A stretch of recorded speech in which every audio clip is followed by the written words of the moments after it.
y que hace que siempre tengamos que cambiar de sala y venirnos aquí. Me ha preguntado un señor, me ha dicho un señor ahora mismo, organización. Creo que al aula de mayoría y de traductas lo único que le sobra es organización. Lo único que pasa es que miramos por todos vosotros y queremos siempre aquella sala que es más cómoda porque los sitios son más blandísimos. Pero claro, ya es que como arrasamos, pues ya queremos que venirnos aquí. Entonces yo le he dicho a Inmaculada que no pongan esta sala, acomodada con unos buenos dominios para que siempre podamos estar aquí. Yo le he dicho que muy bien, pero vamos, puede venir cada uno por su país, porque otra cosa. Bueno, entonces, pues en primer lugar, darle gracias a Mario, que ya lo conocemos como profesor y en el momento que le propusimos lo de la conferencia, pues se ofreció rápido. Y yo ya dejaría, como siempre, Inmaculada que lo presentara, pero me voy con permiso de Mario y me va a dar un minutito. La Asociación Julia Traducta venimos haciendo conferencias desde hace muchos años. Cuando se fundó en el 2011, se empezó a hacer conferencias una vez al trimestre, una vez cada 4 meses. Pero hace tres cursos exactamente, desde 2013, 2014, nos propusimos como meta hacer una conferencia todos los meses. Y lo venimos consiguiendo. Desde aquel momento, pues tenemos un talismán, que es Inmaculada Santiago. Viene siempre a presentárnosla, fuera de su horario. Yo creo que lo único que ha faltado ha sido 2, porque ha conseguido con su agenda de trabajo que ya tiene bastante intensa. De modo que también nos ayuda a todo lo que pedimos para la conferencia. Pedimos el año pasado una ayuda económica para hacer los carteles que veis, para los regalos que le hacemos, y ella siempre ha estado ahí y todo lo que queramos. De modo que se ha convertido en el talismán de nuestra conferencia. Y por ello, pues la asociación y la directiva pues, queremos dar con este equipo.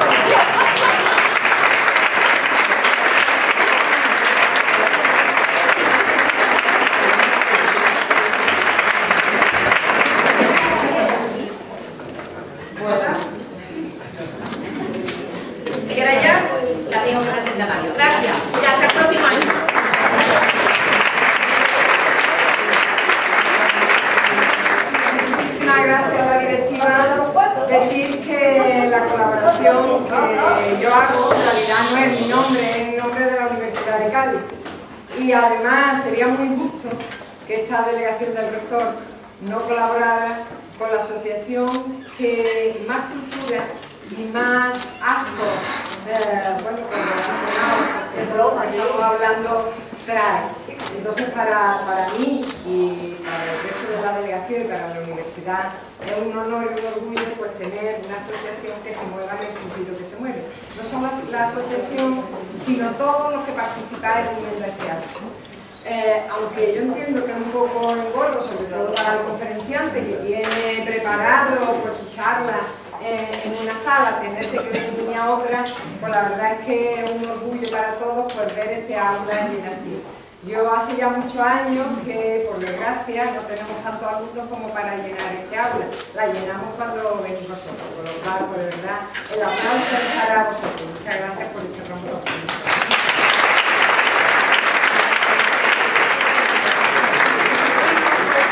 Para mí es un honor y un orgullo pues, presentar a todos los conferenciantes que traen, que siempre tienen una calidad excelente.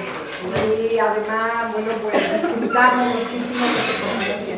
Y estoy seguro que con Mario nos va a pasar muy bien. Creo que sí. Decir que Mario Luis Ocaña Torres nació en el año 1955 en Algeciras y se licenció en Filosofía y Letras por la Universidad Autónoma de Madrid, con especialidad en Historia Moderna y Contemporánea. Además, es graduado en Lengua Francesa por el Departamento de Idiomas de dicha universidad y ha iniciado su doctorado en la UNED, donde ha defendido ya su trabajo de investigación, obteniendo la calificación de sobresaliente. En cuanto a su experiencia profesional, fue becario de investigación por un periodo de 2 años en el Departamento de Historia Moderna de la Autónoma para trabajar sobre los orígenes de la Inquisición en España. Posteriormente regresa a su ciudad y entra a formar parte del grupo de docentes del Colegio La Inmaculada. También desde ese mismo año es profesor tutor en el Centro Asociado Comarcal de la UNED, donde sigue impartiendo clases de geografía, historia moderna, historia del arte, etc. En 1989 obtuvo plaza como profesor agregado en bachillerato, obteniendo el número 1 del Tribunal con sede en Cádiz, y ha ejercido su actividad docente en el IES Saladillo, donde ha desempeñado funciones de jefe de departamento en diferentes periodos. Pero su actividad profesional le ha llevado más allá de la docencia. Así, durante los años 1988 y 1989, fue director del proyecto municipal Recuperación de Fondos Documentales de Algeciras, que culminó con el ordenamiento del archivo notarial de protocolos del distrito de Algeciras. Y desde los inicios de la creación del Instituto de Estudios Campos Gibraltareños ha formado parte del mismo, ejerciendo de vicedirector y posteriormente de director hasta el 2009. Así como de presidente de la sesión primera de Geografía e Historia.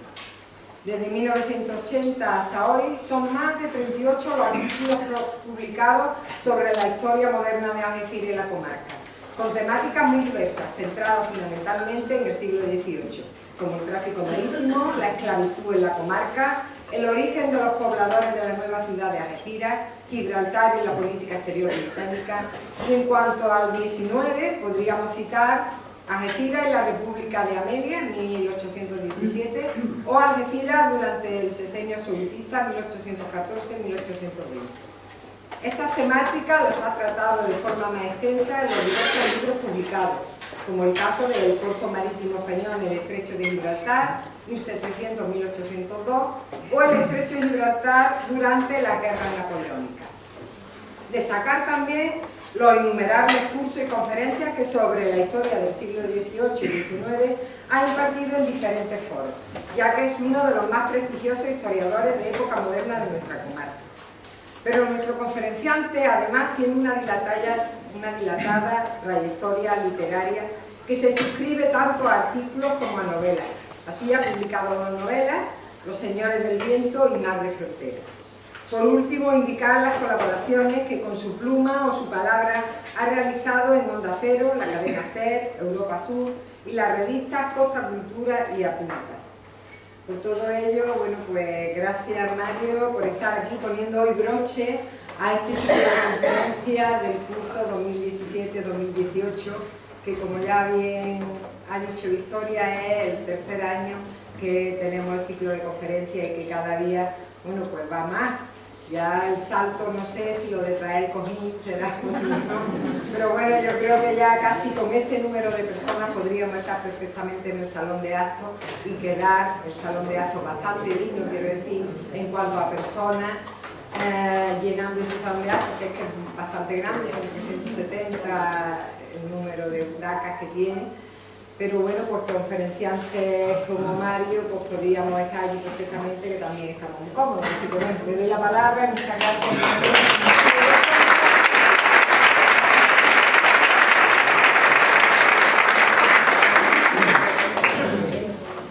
Buenas tardes. ¿Los de la última fila me escucháis? Sí. Bueno, yo en primer lugar quisiera dar las gracias tanto a la asociación Julia Transducta de Algeciras, que como ha dicho la representante de la universidad, lleva a cabo una impresionante actividad en el ámbito de la cultura de nuestra ciudad y de nuestra comarca, y que después de haberme sufrido durante 2 años como profesor de esta materia, han tenido el atrevimiento de querer seguir sufriendo con esta conferencia que voy a pronunciar hoy para el cierre de este curso que finaliza tan espléndidamente. Yo quisiera dar las gracias también a la Universidad de Cádiz por su esfuerzo, por su compromiso con la cultura en nuestra ciudad y en nuestra comarca, porque este tipo de esfuerzos siempre repercuten en la mejora del espíritu de las personas y de los ciudadanos.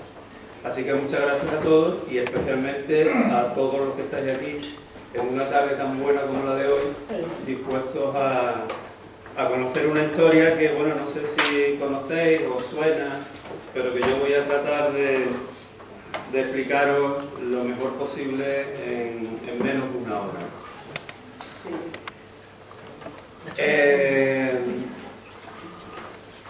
Yo la primera vez que me encontré con un documento de corsarios españoles en el archivo notarial de protocolos de Algeciras, pensé que el notario se había equivocado.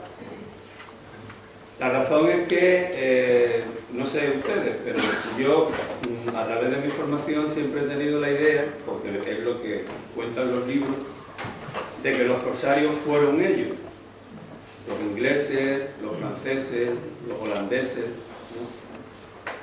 Pues resulta que el que andaba bastante equivocado en ese tema era yo, porque a la vuelta de casi 30 años de investigación sobre este tema y otros temas referentes al estrecho, llega uno a la conclusión de que no solamente en el estrecho de Gibraltar, sino en las enormes extensiones que comprendía el imperio español en el mundo durante la Edad Moderna, uno de los instrumentos que permitió la supervivencia de ese imperio fue la existencia de los corsarios españoles.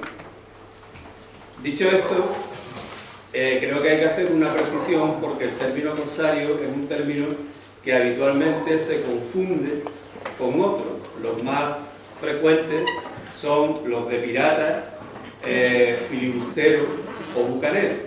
Bueno, pues ninguno de los cuatro significa lo mismo. El pirata es un ladrón de mar. El pirata no respeta ningún pabellón, ninguna bandera, ataca a cualquier barco mercante o armado, siempre que tenga menor armamento que él, sin ningún tipo de escrúpulo, roba, asesina y es perseguido generalmente por todas las naciones más o menos civilizadas. El bucanero es un tipo específico que aparece en el Caribe, evidentemente una vez que se produce el descubrimiento de América, y se trata en origen de un grupo de hombres de procedencia francesa que se establecen en el norte de la isla de la Española, en la actual Haití, que fue un territorio que pronto fue dado de lado por la colonización española debido a que había intereses más importantes en otras zonas. Pero los españoles dejaron allí un montón de toros, de vacas sueltas, que en ese espacio geográfico pues se reprodujeron de una manera natural. Estos bucaneros eran cazadores que se dedicaban a cazar vacas y toros y a preparar su carne en un aparato parecido a una parrilla o una barbacoa que se llamaba bucán, de ahí el nombre de bucanero. Pero esa especialización que ellos habían desarrollado como su actividad económica primordial los había convertido en tiradores de élite, de manera que cuando los barcos piratas fondeaban en las costas de la Española, muchos de estos tipos se enrolaban en las tripulaciones como tiradores especialistas para participar en actos de abordaje o batallas marítimas. El tercero que nos queda es el de filibustero. La palabra filibustero española parece proceder de una palabra inglesa, fly water, barco pequeño o barco mosca, ¿no? Que eran unos tipos de embarcaciones que se utilizaban, como veremos también se utilizaban aquí, barcos de poco tonelaje, o de otra palabra holandesa que yo no voy a pronunciar porque no me va a salir en holandés, pero que más o menos viene a significar lo mismo, ¿no? Entonces hace referencia a ese tipo de asociaciones, agrupaciones, bandas de gente de mal vivir que en determinados momentos estuvieron establecidos en algunos espacios geográficos en la zona del Caribe y que vivían pues de robo y de la rapiña. Bien, una vez aclarado esto, los corsarios no tienen absolutamente nada que ver con este tipo de personajes. El corso es una actividad legal. En España los documentos referentes a la legislación corsaria, los más antiguos que yo conozco, aparecen en el Reino de Aragón, mediados del siglo XIII, Y se trata de normativas por las cuales un poder público, un poder político, una monarquía, establece una serie de normas, establece una serie de reglas para que en caso de guerra con otra potencia, con otra corona o con otro país, individuos civiles, diríamos que serían una especie de milicianos del mar, ajustándose a esas normas y a esas leyes que después veremos con un poco más de detenimiento, actuaban siempre con una patente de corso, es decir, con una licencia, y actuaban en un determinado espacio geográfico, siempre respetando las normas, aunque nos parezca raro porque estamos quizás muy acostumbrados a la imagen de los corsarios de las películas, donde se producen abordajes y tal. No, la cosa era mucho más compleja, como espero que quede clara al final de esta charla. Bien, pues vamos a centrarnos en el espacio que a nosotros nos interesa, que el estrecho de Gibraltar. Yo lo he puesto así porque sale que me gusta. Si pudiéramos apagar alguna lucecita de aquí delante, ¿se puede? Sí. Bien, el estrecho de Gibraltar, supongo que no hace falta que yo insista mucho en ello. Creo que todos somos conscientes. ¿Vosotros lo veis bien? Vale. El estrecho de Gibraltar, creo que somos todos conscientes de que constituye uno de los puntos claves de la actividad marítimo-mercantil en el sentido de los paralelos, ¿no? Hoy en día la navegación mundial a través de los paralelos pasa por tres puntos estratégicos claves, que son el Canal de Suez, el estrecho de Gibraltar y el Canal de Panamá. De esos tres, dos son artificiales, pero este viene funcionando desde un poco antes del Paleolítico. Bien, el estrecho de Gibraltar, como también desarrollaré ahora un poquito más adelante, no ha sido siempre, o no ha tenido siempre la misma dimensión, es decir, no ha sido siempre frontera. En otros momentos de la historia ha sido puente. Cuando ha sido puente, las relaciones han fluctuado, las relaciones económicas, sociales, políticas, han fluctuado de orilla a orilla sin ningún problema. Las tensiones han aparecido siempre que el estrecho ha dejado de ser puente y se ha convertido en frontera. De hecho, en el mundo contemporáneo tenemos muchos ejemplos de eso. A través de este canal, las economías mediterráneas y atlánticas, sobre todo a partir del inicio de la batalla del Estrecho, de la conquista de Algeciras, de Tarifa y después de Algeciras, van a convertir el Estrecho en una vía que va a poner en comunicación, por ejemplo, las importantes actividades económicas de tipo marítimo comercial de la Italia bajo medieval, con la península ibérica y también con los importantes mercados que en esa misma época se están desarrollando, por ejemplo, en los Países Bajos o en Inglaterra. En fin, la idea básica es que el estrecho constituye una vía de navegación marítima y comercial de primer orden mundial desde tiempos muy remotos, como veremos. Pero este espacio geográfico no es un espacio geográfico ni marítimo fácil de cruzar ni de atravesar, especialmente en las épocas de las que nosotros vamos a hablar aquí hoy, es decir, en el siglo XVIII y a principios del siglo XIX, que es hasta por donde yo ando ahora mismo. La navegación en esos tiempos se hace en barcos de vela, o en barcos de vela y remo, y las costas del estrecho son unas costas peligrosas.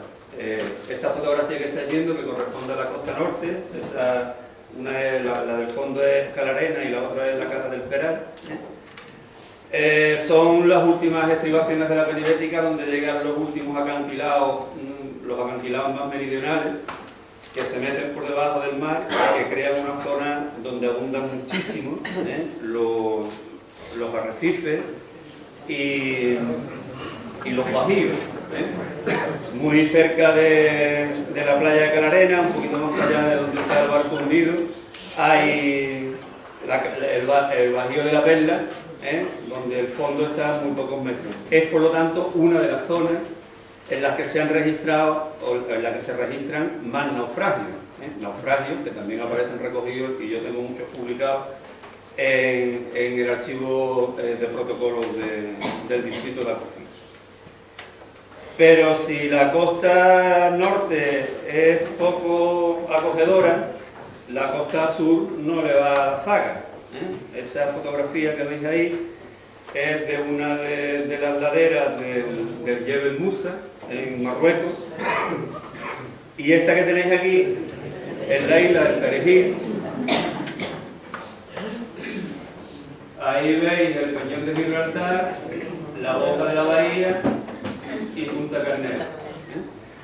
Ese espacio marítimo es el escenario en el que nos vamos a encontrar la mayor cantidad de actividades corsarias en el 18 y en el 19. Porque es verdad que aunque las bocas del estrecho están entre el cabo Trafalgar y el Espartel, donde el estrecho se hace más hidden, es aquí.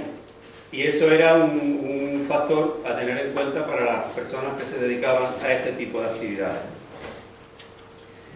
Además de eso, el estrecho es un sitio imprevisible, ¿no? Si conocéis un poco la zona y os habéis movido o habéis navegado por ahí, sabéis que no de la noche a la mañana, sino en un par de horas se nos mete una niebla desde el este, como esta, que esto es un día de verano en la Ballenera, de pleno verano, en el que una niebla se mete y te ves a dos velas. La niebla en aquellos tiempos era uno de los peligros más grandes a los que se enfrentaban los navegantes, sobre todo si no conocían la costa. A eso pues hay que añadir las tormentas, las lluvias, los vendavales, las trombas marinas. Hay un documento muy gracioso de un capitán, no sé si es Lané o... que dice que están atravesando el estrecho de Gibraltar y que de pronto se vieron abordados por dos mangas marinas. Y dos mangas marinas. Y no se le ocurrieron otra cosa que liarse a cañonazos con ellos.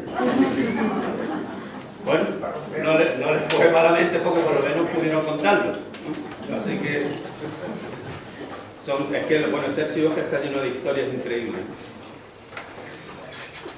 Otro de los factores geográficos que determina la peligrosidad del estrecho son los vientos.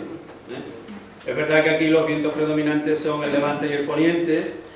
Evidentemente, en aquella época, si uno iba a Cádiz y estaba en Algeciras y soplaba poniente, pues mejor que fuera a tomarse una cerveza a la plaza hasta que cambiara el viento, porque si no iba a estar dando bordadas una semana. Y al revés. El viento aquí todos conocemos como el de potente, ¿no? No solamente hace efectos banderas en los alcornoques jóvenes, sino que a los más viejos es capaz de tumbarlos. Estas fotos son del Parque de los Alcornocales, de algunas zonas altas, y este alcornoque realmente es un signo, ¿no?, de la potencia que tiene el viento en ciertas partes de nuestra comarca. Vientos, lluvias, tormentas, temporales. Y esos temporales pues provocaron y siguen provocando muchísimos naufragios. El viento más peligroso con el que se enfrentaba la gente que navegaba estas aguas en aquella época es el sudeste. Verbum, cuando está haciendo el proyecto de fundación de Algeciras, dice que la bahía de Algeciras es una bahía que está abrigada de todos los vientos menos del sureste. Y, oye, no se ha equivocado, ¿no? En la documentación, la mayor parte de los textos de naufragios en los que los supervivientes van a la notaría a dar un parte, como se hacía en aquella época, del naufragio, la inmensa mayoría de los naufragios se producen con sureste. en el siglo XVIII, en el siglo XIX y en este. Si recordáis los últimos naufragios que ha habido aquí en Algeciras de barcos enormes que se han empotrado pues, en la punta de San García, en Punta Europa, no por muchos años, todos fueron con viento de sureste, capaz de levantar a barcos de miles de toneladas, hacerlos garrear y empotrarlos en la costa. Aquí tenéis uno, Calarena, siempre lo hemos conocido como el barco de la Roca, y ese fue un barco que se encontró precisamente en ese. Bien, como os decía, la navegación en la costa del estrecho se remonta a tiempos prehistóricos. Tenemos algunas pruebas de ellas en pinturas parietales como esta de la Laja Alta de Jiménez, en la que aparecen representados barcos que los expertos en el tema cronológicamente denominan pospaleolíticos. Se puede ver que son barcos que navegaban con vela, que navegaban a remo, eran barcos largos, con proas y popas elevadas, y por lo tanto la navegación aquí ha constituido un factor tradicional. Uno de los periodos en los que el estrecho de Gibraltar no fue frontera, sino que fue puente, fue durante la dominación romana. La dominación romana, que se extendió a lo largo de toda la cuenca del Mediterráneo, hizo que la misma cultura, las mismas lenguas, los mismos dioses, las mismas monedas que se daban en una orilla y en otra del estrecho fueran las mismas, ¿no? Esa circunstancia del dominio romano lo vamos a ver también tras un breve paréntesis de inicios de la Edad Media. Lo vamos a ver con la llegada del Islam a Europa, a la península, en el que el estrecho va a seguir siendo un puente a través del cual pues, la religión, la cultura, la moneda, las tradiciones, la gastronomía del mundo islámico bereber se irá asentando en lo que entonces era el Al-Ándalus, dando forma a nuevas formas culturales específicas y concretas. Mientras se están dando estas peculiaridades, no existen noticias de la presencia de corsarios en ninguna parte. Puede que existieran algún tipo de actividades piráticas, pero en la documentación eso no aparece. Pero llega un momento, o llegará un momento más próximo, en el que el estrecho deja de ser puente y se convierte en frontera. El proceso se inicia, como os he dicho al principio,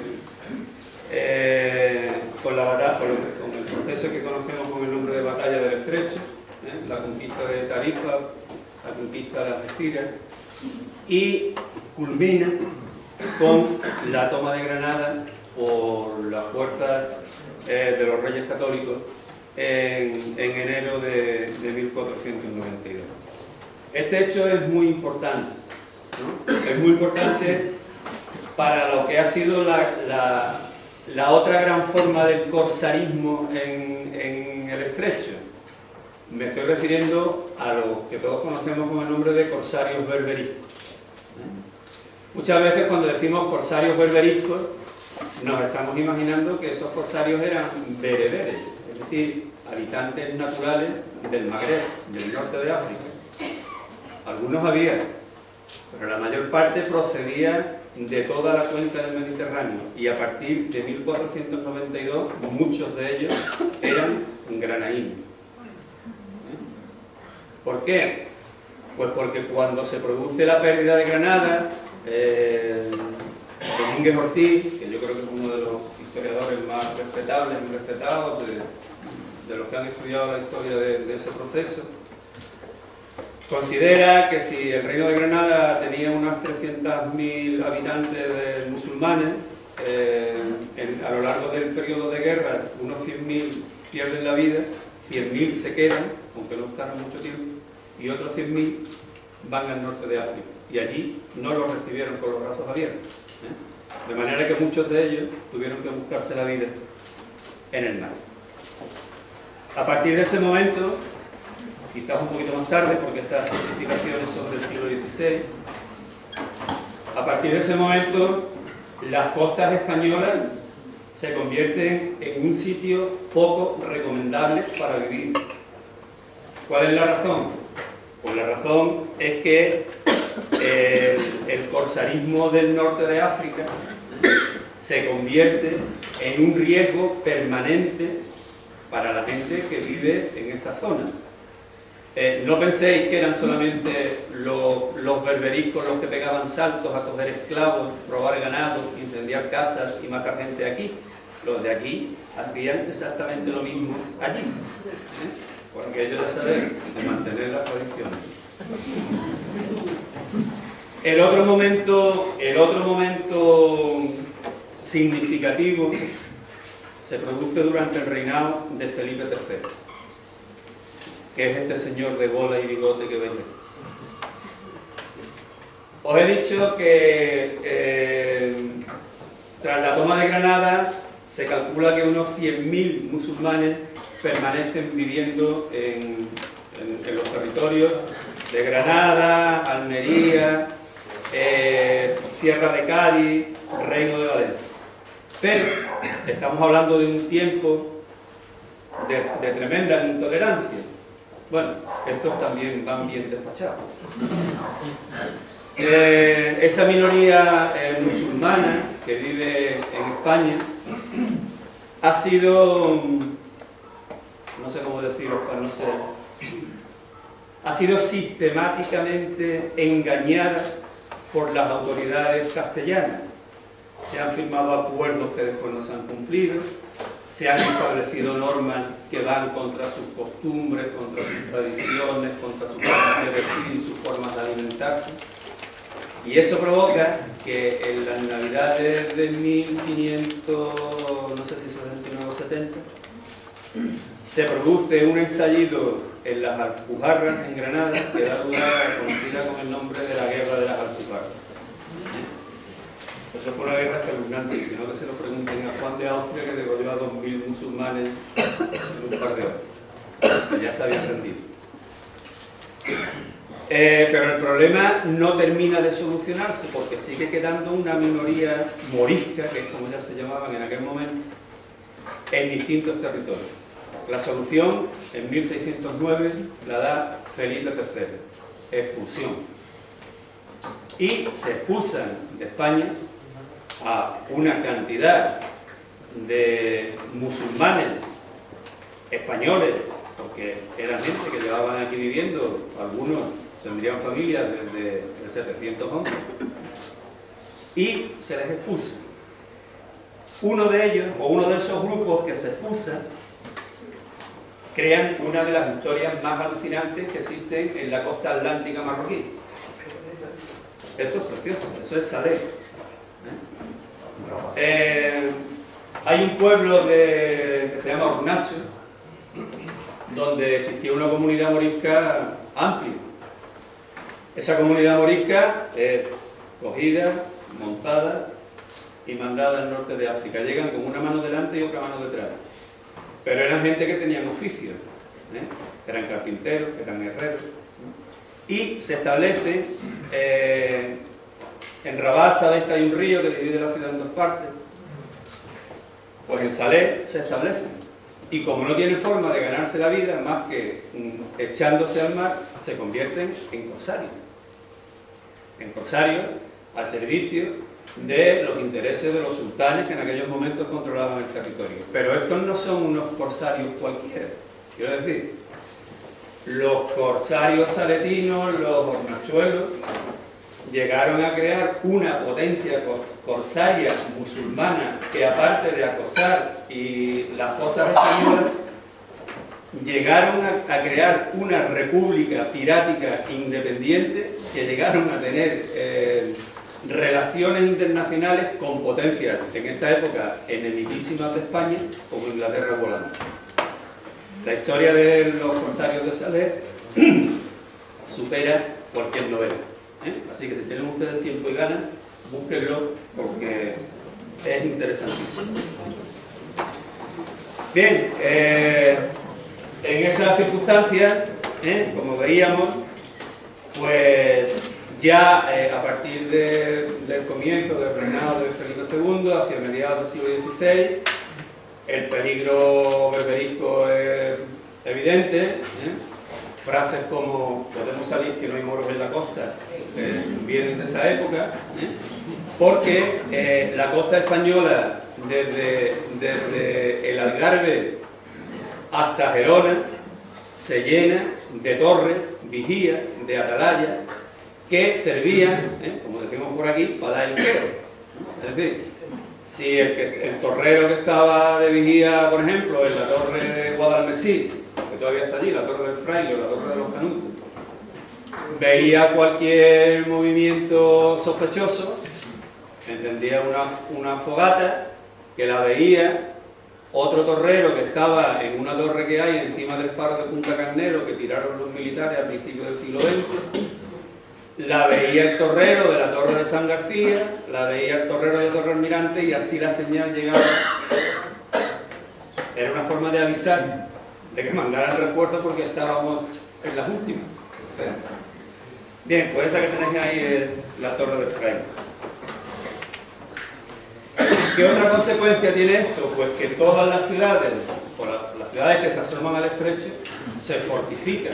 Por ejemplo, ese plano que tenéis ahí es un plano de Ceuta, donde se llevan a cabo unas obras impresionantes de ingeniería militar, sobre todo durante el siglo XVIII, porque en el siglo XVIII Ceuta sufre un asedio, un asedio por parte de las tropas de Muley Ismail, que obligan a los ceutíes a defenderse con uñas y dientes. Lo mismo pasa con Gibraltar. El plano es del siglo XVIII, es un fragmento del plano de Cofiño, pero la Gibraltar española, la Gibraltar de antes de 1704, estaba muy protegida por murallas. De hecho, cuando se pierde Gibraltar y los españoles intentan retomarla casi a la inmediata, los ingleses no construyen murallas nuevas, se defienden con las que habían dejado los españoles ahí. Lo mismo ocurre con Tarifa. La ciudad vive protegida por una fortificación ante el riesgo que suponía vivir en estas costas. Y ahí tenéis un grabado antiguo de lo que debieron ser los primeros momentos del repoblamiento de Algeciras a principios del siglo XVIII, donde se ven algunas casitas. El grabado está un poquito, no se ve del todo bien, pero la defensa de Algeciras estaba constituida por la fortificación de la punta de San García, el fuerte de la Isla Verde, que ahora se lo ha tragado el puerto, y el fuerte de Santiago, que estaba justo donde están cerca de las ruinas merimíes. Bueno, que no son merimíes, que son castellanas. Bien, ahí veis, por ejemplo, ahí se ve un trozo de la coraza de la muralla, que se introducía en el mar por aquí y por allí, y que estuvo en pie hasta no hace tanto tiempo. Bien, aquí tenéis un plano de la Isla Verde con sus fortificaciones militares. Arriba veis un plano del proyecto de Jorge Próspero Verbún, que el pobre las pasó canuta porque los algecireños de aquella época se saltaban a la torera el plan general de la urbana y la hacían saltar.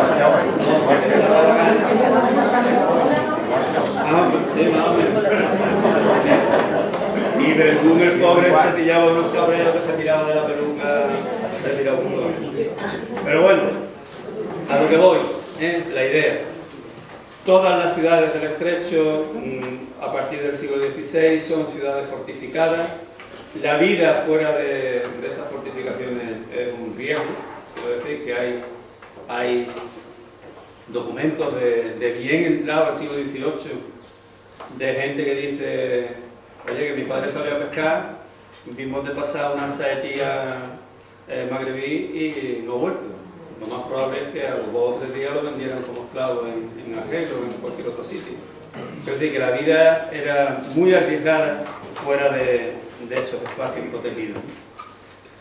De manera que, bueno, vamos a entrar en el siglo XVIII, de la misma manera que están entrando esa escuadra de barcos de guerra, de barcos de línea, en el estrecho.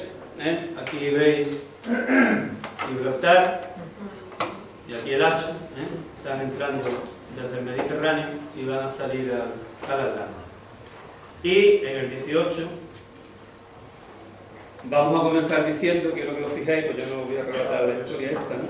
Que el 18 España tuvo un siglo bastante movido, quiero decir.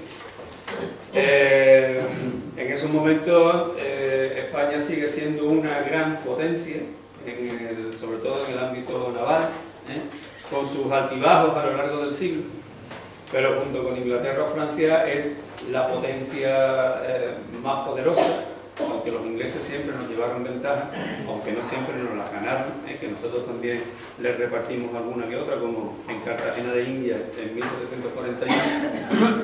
Pero como podéis ver, desde el año 1700, la guerra empieza un poquito más tarde, en que se inicia la guerra de sucesión española, hasta el final de la guerra de la independencia, prácticamente no hay una década en la que España no se viera envuelta en un conflicto internacional. Y esto es muy importante porque la existencia de conflictos internacionales es lo que permite el surgir del corso particular español, que ahora explicaremos en qué consiste.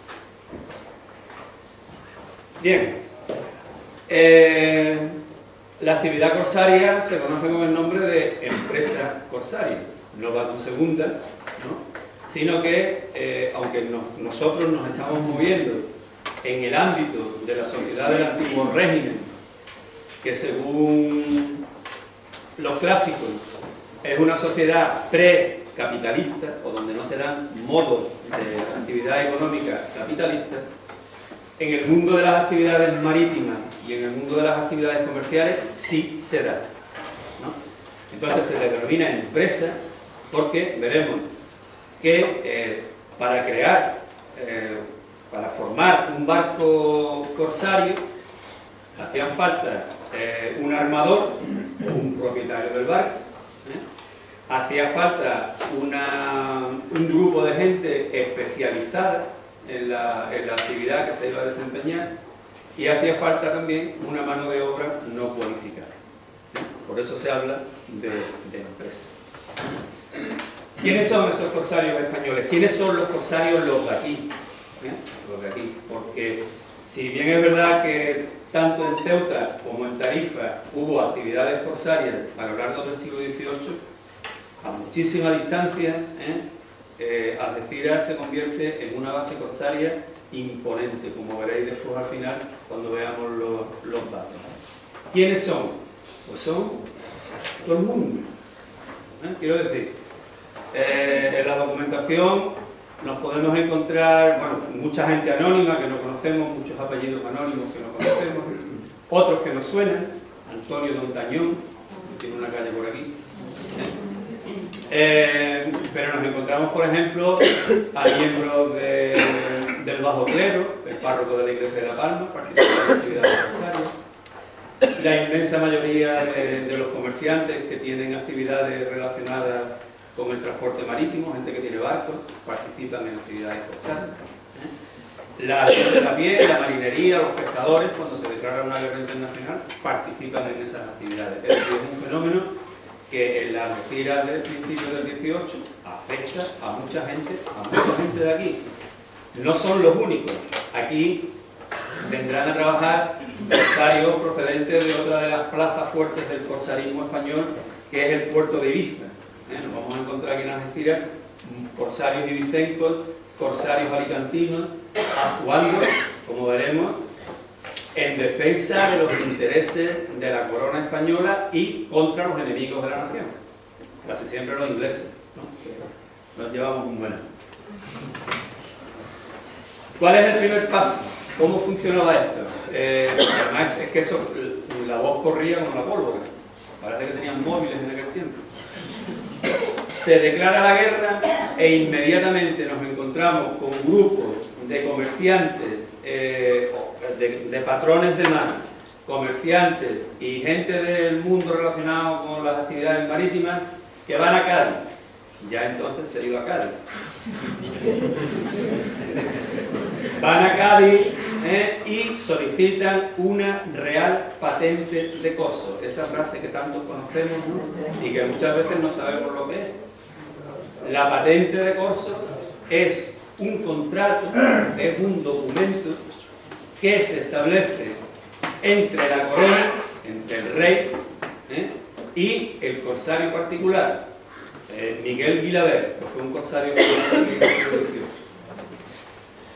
Valía 60.000 reales de vellón, que era una pasta, y te autorizaba a actuar por un periodo de 2 años, renovable, en el tiempo que durara la guerra, y te permitía llevar a cabo tus acciones entre las bocas del estrecho, es decir, entre el cabo Trafalgar y Espartel y Córcega. Así que cubría un ámbito geográfico enorme.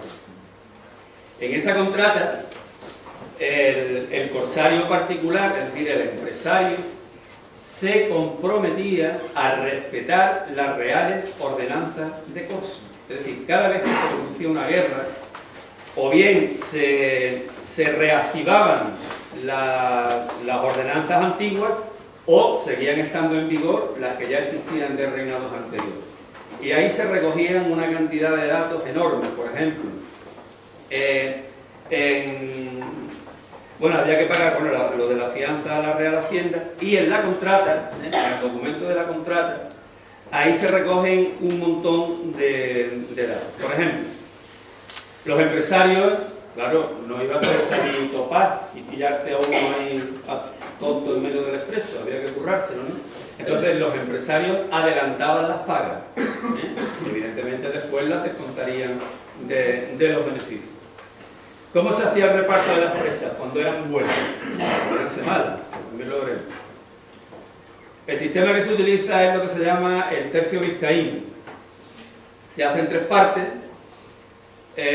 2 son para el armador, porque el armador es el que ha hecho la mayor inversión, el que normalmente es el propietario del barco. Y la tercera se repartía entre los miembros de la tripulación, evidentemente, patrón, capitán, contramaestre, escribano, artillero, marinero y grumete, en función del orden de importancia que cada uno jugaba dentro del barco, ¿no? Una cosa interesante, ¿conocerán ustedes la capilla del Cristo de la Alameda? Por lo que contribuyeron a levantarla mayoritariamente por los corsarios.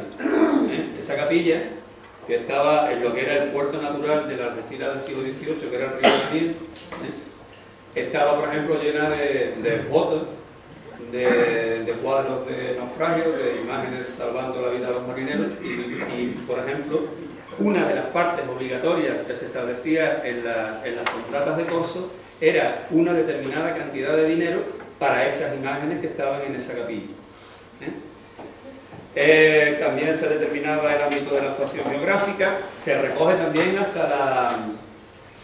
hasta lo que come cada tripulante del barco.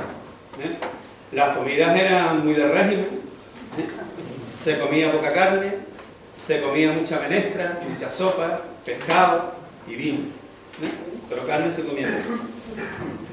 Se especifica ya desde el principio del siglo XVIII, ojo con el tabaco inglés, porque el tabaco inglés era muy goloso, y entre mira que voy para Tarifa, pero me ha entrado un viento y me ha metido en la valla de Gibraltar, y ya que estaba allí me encontré y me traje.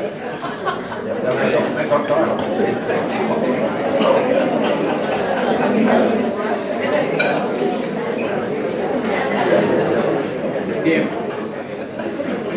Otro de los aspectos muy importantes que se recogen en las contratas corsarias estamos hablando de una época en la que las instituciones públicas ni siquiera, bueno, sí prestaban atención a la sanidad pública, porque ya de hecho existían hospitales, está el Hospital de la Caridad, que es del 18, ¿no? Pero determinadas corporaciones creaban una especie de bolsa de ayuda mutua, ¿no? Una especie de sindicatos primitivos, ¿no? En los que cada barco, cada tripulación destinaba una parte de las ganancias a cuidar a los heridos o a encargarse de los muertos. Es verdad que no se producen grandes sangrías en esos combates, ahora veremos por qué, pero sí se atiende a los que resultan heridos y sobre todo a las familias de los que mueren, que muchas veces se producían más muertes por naufragio que por otra cosa.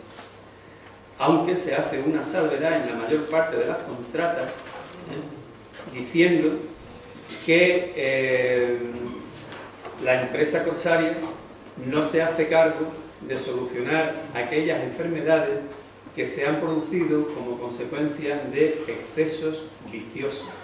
Ya, ahí que cada uno...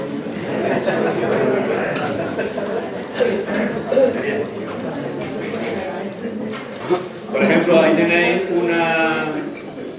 una fotografía de una contrata,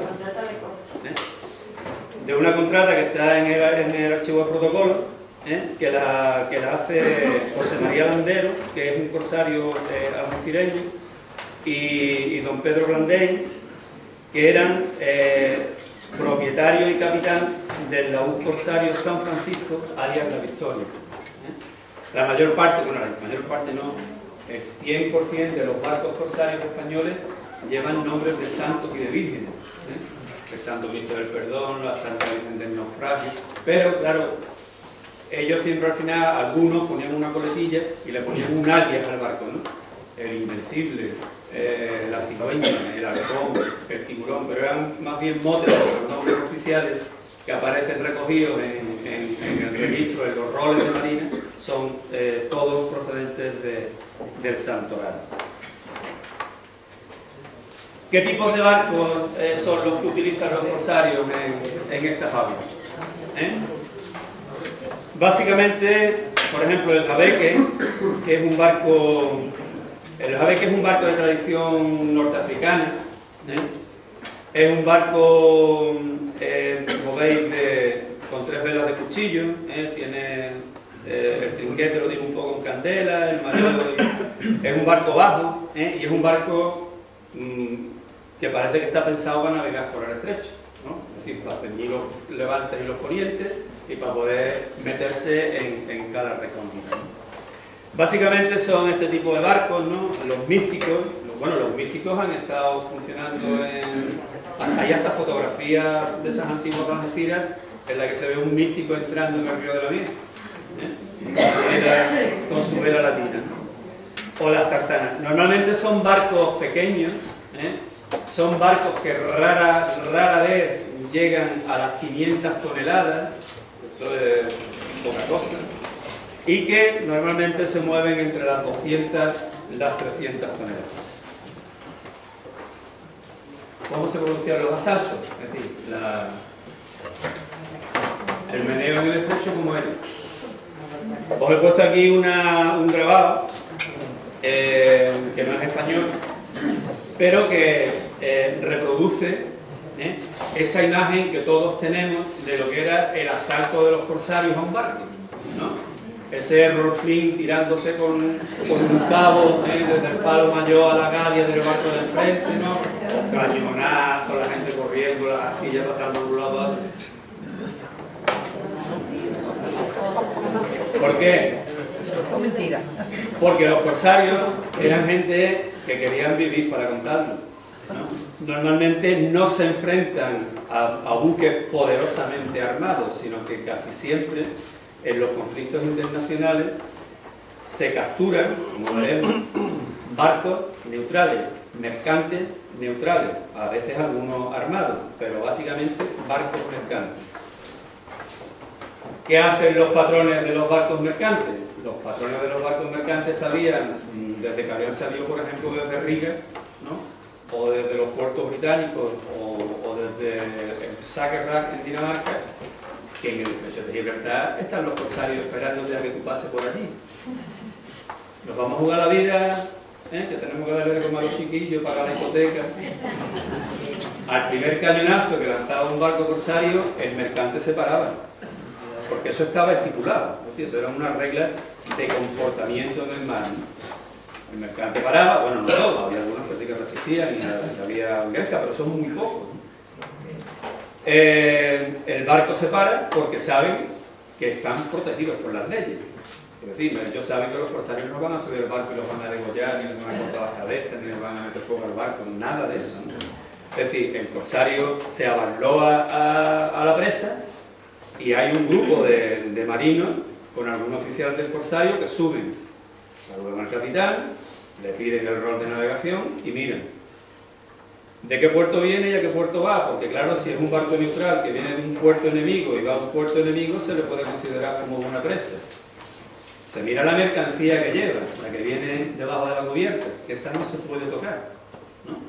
Si la mercancía viene, por ejemplo, de un puerto, ha llegado, yo qué sé, a Dinamarca, pero ha llegado procedente de un barco inglés que es enemigo de España en ese momento, esa mercancía se puede considerar como buena presa. Es decir, que normalmente no hay degüello. De hecho, hay miles de protestas de capitanes europeos o norteamericanos apresados por corsarios españoles ante notarios y ante jueces diciendo que su detención ha sido ilegal.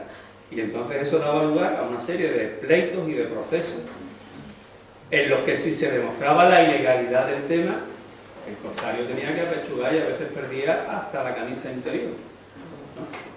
Es decir, que era una cosa... Yo recuerdo que de los muchos que yo he leído, solamente recuerdo una cabecina gorda con un barco de la República de Ragusa, donde, bueno, se mataron a Gonzalo, pero es la única. Además, la documentación es tan precisa que, por ejemplo, cuando se producía algo fuera de lo normal, que por ejemplo un corsario le robara un reloj a un marino de la tripulación, el capitán del corsario, cuando habla con su cónsul, porque en Algeciras había cónsules de todas las naciones, o de casi todas las naciones marítimas importantes del mundo en el siglo XVIII, dice, oye, que el fulano tal, el de las patillas así de Ashe, ese se ha llevado un reloj de oro que era de mi madre. Bien, las presas, ¿qué tipo de barcos se detienen? Pues aquí los tenemos. Hay bergantines. Como veis, la tipología de la mayor parte de la tipología de barcos son barcos norteños, barcos ingleses, barcos daneses, barcos procedentes del norte de Europa. Barcas, barcos de pesca, foluchos. Sí, estos barcos en esa época todo el mundo llevaba barcos, aunque fueran alastiqueros. Sí, porque es que el problema no solamente estaba en la costa española. Quiero decir que si tenían la mala suerte de que los vientos o las mareas te encontraran en la costa de Berbería, allí no había cónsules ni patentes de cónsul. Bien, ¿qué pasaba después del apresamiento? Bueno, pues había que ver si el barco era un barco enemigo o era un barco neutral. Si el barco era enemigo estaba claro. Era buena presa el barco y la carga. A los tripulantes nunca se les hace daño, ni se les encarcela, ni se les maltrata, ¿eh? Ellos ya, a través de sus cónsules, buscaban la manera de salir, por ejemplo, de Algeciras. Casi todos salían a través de Gibraltar y volvían a sus casas. Pero lo que era barcos y mercancías, eso se quedaba aquí, y si se declaraban buena presa, bueno, se subastaban ahí en la Plaza de la Palma, en la Plaza de Abajo. Eso quien lo decidía no era el capitán del corsario que apresaba, quien lo decidía era el juez de marina. El juez de marina que decidía, aplicaba la ley de los reales decretos, de las reales ordenanzas de Corso. El botín se repartía, pues como os he dicho, con el modo del tercio vizcaíno. Cuando era bueno, las pérdidas también se repartían igual. Y nos encontramos, por ejemplo, con que en Algeciras, como os he dicho antes, existía un amplio mundo relacionado con el derecho marítimo, ¿no? Había fuerzas de marina, había abogados, había notarios, que recogían todo este tipo de circunstancias, ¿no? Entre los representantes internacionales, pues en Algeciras en el siglo XVIII hay desde cónsules y vicecónsules de Turquía hasta cónsules y vicecónsules norteamericanos, daneses, franceses, portugueses, en fin. Una actividad que sorprende en una ciudad que en aquellos tiempos era tan pequeña, pero que desencadenaba una actividad tan importante. ¿Qué era lo que se apresaba? ¿Qué es lo que traían esos barcos? Los que apresaban los corsarios. Bueno, yo he hecho aquí una síntesis de los productos que se ven, que son más abundantes, ¿no? Baúles llenos de monedas de oro y plata, ni uno. Aquí lo que se pillaba habitualmente eran cereales, como por ejemplo el trigo, el maíz, las almendras, la sal, el aceite, el vino, las pasas, el café o el azúcar. El café o el azúcar, básicamente, los barcos que venían del otro lado del Atlántico. Eso evidentemente después pues, se incorporaba a los mercados locales, comarcales o nacionales. Otros de los productos que se pillaban mucho era lo que se llamaba entonces el peje palo, que es pescado seco, los fardos de tela, el peje palo, los fardos, cacao, especias como por ejemplo la canela. Solamente he encontrado en un caso un barco cargado de colmillos de elefantes, bacalao, que era un producto de gran consumo en esa época, abón, ganado vivo y babucha. ¿Qué otras cosas resultaban o tenían interés económico para los corsarios? Bueno, todo lo que estaba relacionado con el aparejo de los barcos, cabos, velas, palos, etcétera, y armas, ¿no? Pistolas de chispa, cañones, sables, fusiles, pólvora e instrumentos náuticos, brújulas, cantantes, relojes, todos esos elementos constituían parte de la plaza, aunque era preciso pasar por la judicatura para que eso tuviese efectividad. Bueno, y ahora me había pasado 5 minutos. Y ahora vamos a ver bueno, esta gráfica procede de... que es mía, que la he hecho yo a base de ir contando barcos.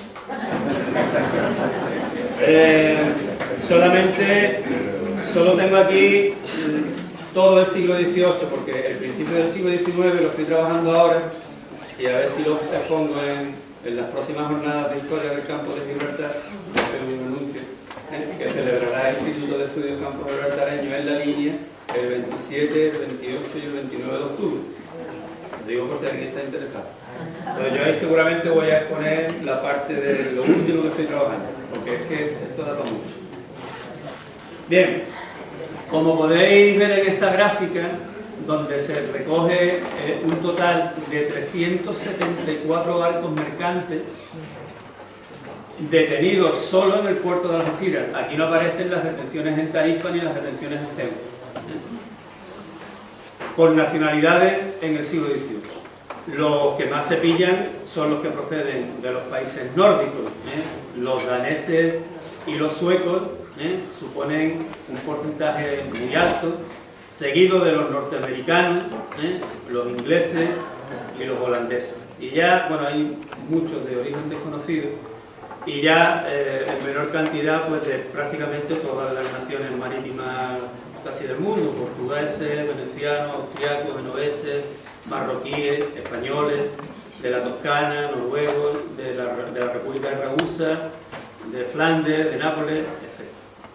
Pero esa gráfica representa el número de barcos apresados en Algeciras, solo en Algeciras, en ese sitio.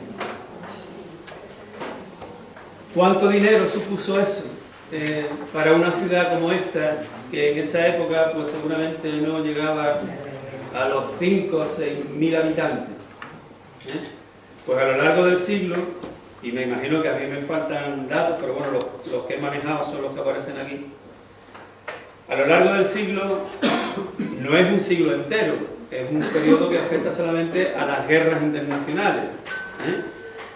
Bien, pues en los periodos de guerra internacional en los que hay actividad corsaria en el siglo XVIII, la guerra esta del 93 al 95 es 1793-1795. Demasiado larga la guerra, pero bueno. Fue con Francia y tampoco hubo mucha cosa.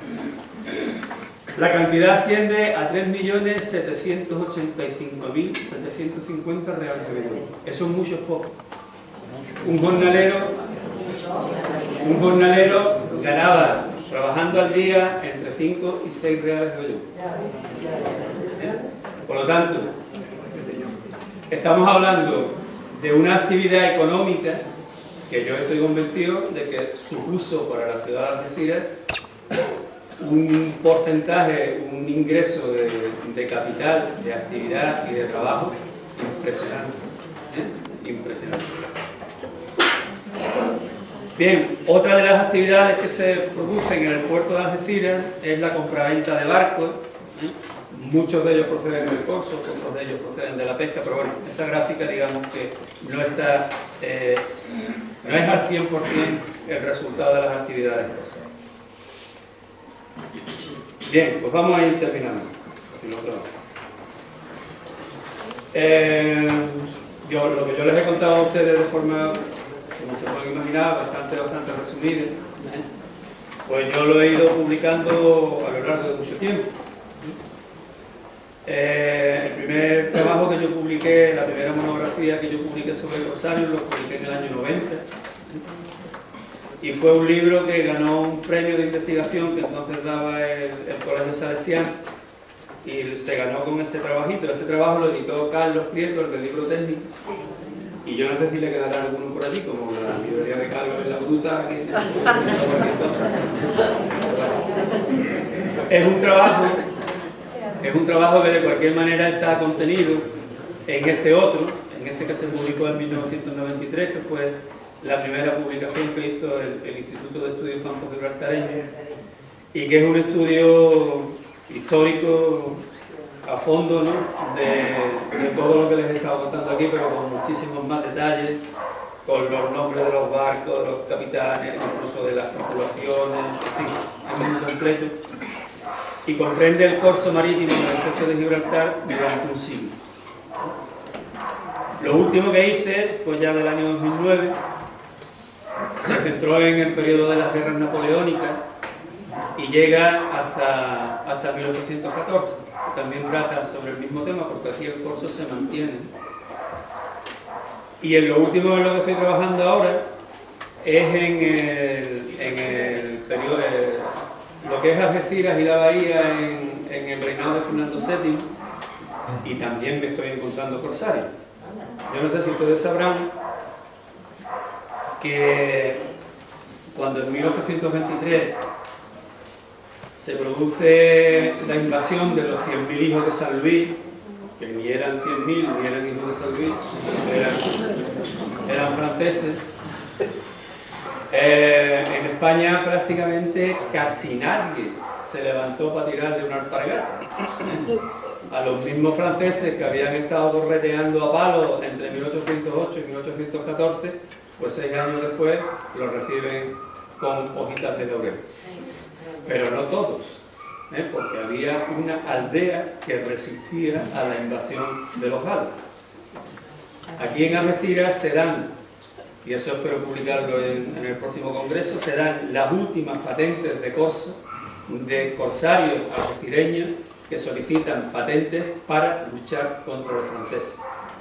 No sé si llegaron a luchar contra ellos, porque la llegada de los franceses, de los invasores del duque de Angulema, fue muy rápida. Cádiz resistió lo que pudo, en Cataluña se resistió poco y en el resto del país no se resistió nada. He encontrado la documentación de la solicitud de las patentes de corso, pero no he encontrado que llegaran a ser presas, ni que hubiese combates ni conflictos. Pero bueno, la honra no se le quita nada. Bien, y termino... Sí, más o menos. Y termino con lo que alguien ha comentado antes, que claro, cuando uno se tira el tiempo que yo me tiro leyendo legajos de aquella época, pues uno se encuentra con muchísimas historias, algunas increíbles, fantásticas, ¿no? Y bueno, pues a mí eso me ha dado pie a sacar un par de novelas. Una se llama Los Señores del Viento, salió en el año 2003, esa es la primera edición, que me la ilustró mi amigo Pepe Barroso, me hizo unas ilustraciones preciosas. Y después, en el año 2014, saqué esta otra, que se llama Mar de Fronteras, y que también está relacionada con el estrecho, pero es más del siglo XVI que del XIX. Así que, cuando pasen ustedes por el estrecho, y lo vean ustedes de noche, y si es posible con luna llena, acuérdense ustedes de que ahí sigue estando el espíritu de muchos algecireños, de muchos tarifeños y de muchos ceutíes que se pasaron el siglo XVIII y parte del siglo XIX peleando y defendiendo los intereses de España frente a sus enemigos tradicionales. Ilegales no eran. Muchas gracias.